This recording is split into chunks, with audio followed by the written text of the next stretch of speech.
One element of your magazine that you'll be putting together is your subscription cards.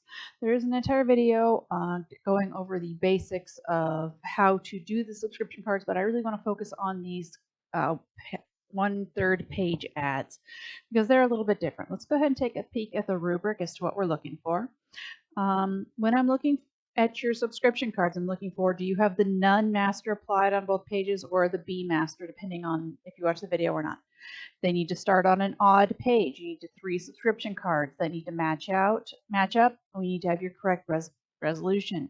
You need to make sure you get that publication logo on the front of each card. Now, when I say on the front of each card, what I'm saying is it has to be on each of these individual cards. Let's see what else. We're looking for the back. Needs to have that business reply mail information, the indicia, which is the stamp and the bars, the direct mail code, and the address block. Then I'm also looking for you to use that character and paragraph style throughout, and that inspiration tear sheet over on your pasteboard. So when we're looking at the ads themselves, are they 11 inches tall and 3 inches wide? Yes, it is a really weird space.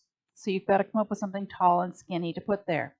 The ad has to encourage publication, subscription to your publication. So it's got to be something to get people to buy your magazine.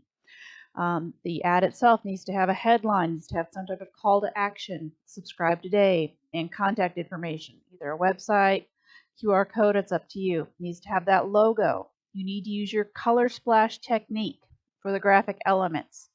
You have to have those images placed, not pasted, and your resolution has to be correct. Don't forget to put in that image credit. As always, is appropriate for your audience, and does it have correct spelling and grammar? And you need to have 2 different ads. So you've got to have one that's for the front side and one that is for the back side. They both need to use that color splash technique. So if you go into the YouTube list, you can see there are quite a few different ways to do that color splash. We did one with the car, we did the color range, we did the destructive editing. So there's a few different ways.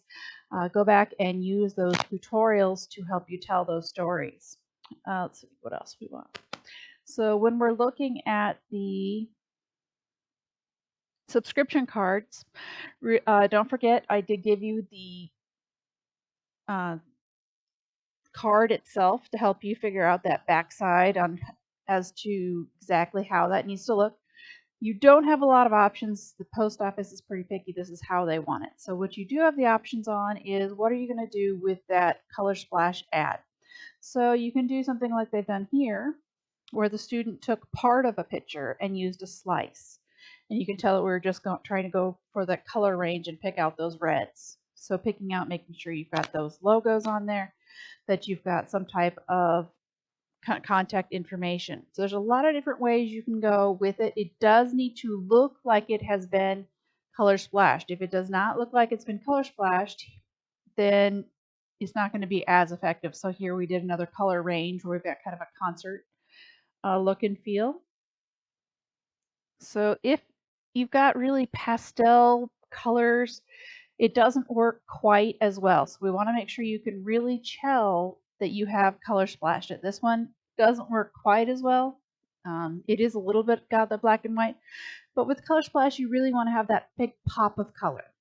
So it's worth quite a few points.